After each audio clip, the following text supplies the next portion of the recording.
chapter 16.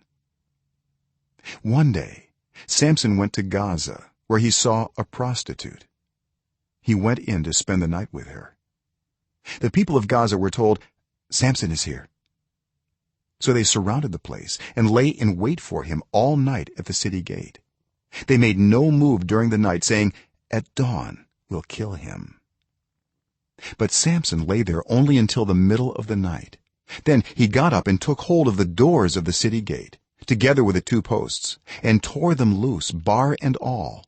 He lifted them to his shoulders and carried them to the top of the hill that faces Hebron.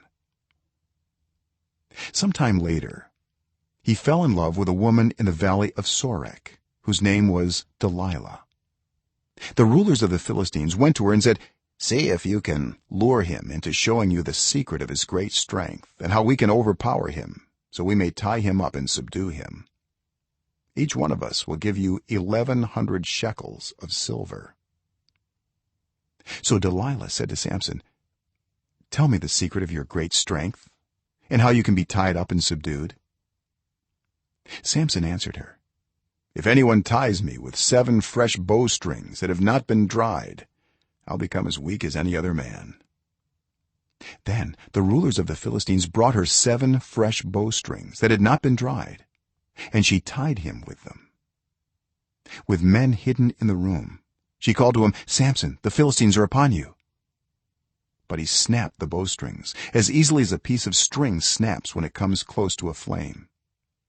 So the secret of his strength was not discovered. Then Delilah said to Samson, "You have made a fool of me. You lied to me. Come now, tell me how you can be tied." He said, "If anyone ties me securely with new ropes that have never been used, I'll become as weak as any other man."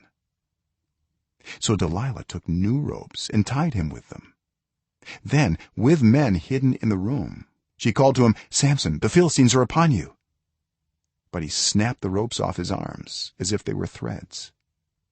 Delilah then said to Samson, "All this time you have been making a fool of me and lying to me. Tell me how you can be tied."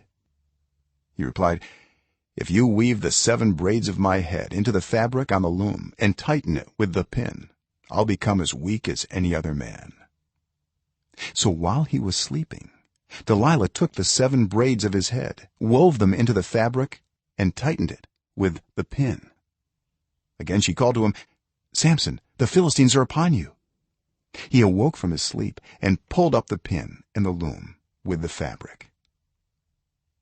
Then she said to him, "How can you say I love you when you won't confide in me? This is the 3rd time you have made a fool of me and haven't told me the secret of your great strength." With such nagging she prodded him day after day until he was sick to death of it.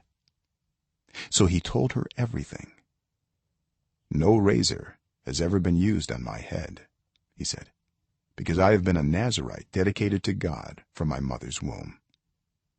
If my head were shaved, my strength would leave me, and I would become as weak as any other man." When Delilah saw that he had told her everything, she sent word to the rulers of the Philistines, "Come back once more.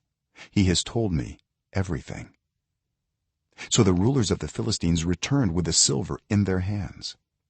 After putting him to sleep on her lap, she called for someone to shave off the 7 braids of his hair, and so began to subdue him, and his strength left him. Then she called, "Samson, the Philistines are upon you." He awoke from his sleep and thought, "I'll go out as before and shake myself free." But he did not know that the Lord had left him. Then the Philistines seized him, gouged out his eyes, and took him down to Gaza. Binding him with bronze shackles, they set him to grinding grain in the prison. But the hair on his head began to grow again after it had been shaved. Now the rulers of the Philistines assembled to offer a great sacrifice to Dagon their god, and to celebrate, saying, "Our God has delivered Samson, our enemy, into our hands." When the people saw him, they praised their god, saying, our god has delivered our enemy into our hands, the one who laid waste our land and multiplied our slain." While they were in high spirits, they shouted, "Bring out Samson to entertain us."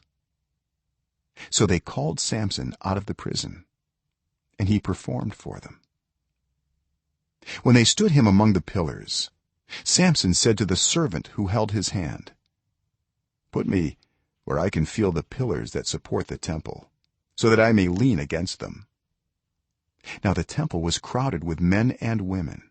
All the rulers of the Philistines were there, and on the roof were about 3,000 men and women watching Samson perform. Then Samson prayed to the Lord, "Sovereign Lord, remember me. Please, God, strengthen me just once more, and let me with one blow get revenge on the Philistines for my 2 eyes." Then Samson reached toward the 2 central pillars on which the temple stood, bracing himself against them, his right hand on the one and his left hand on the other. Samson said, "Let me die with the Philistines." Then he pushed with all his might, and down came the temple on the rulers and all the people in it. Thus he killed many more when he died than while he lived. Then his brothers and his father's whole family went down to get him. They brought him back and buried him between Zorah and Eshtaol, in the tomb of Manoah his father. He had led Israel 20 years.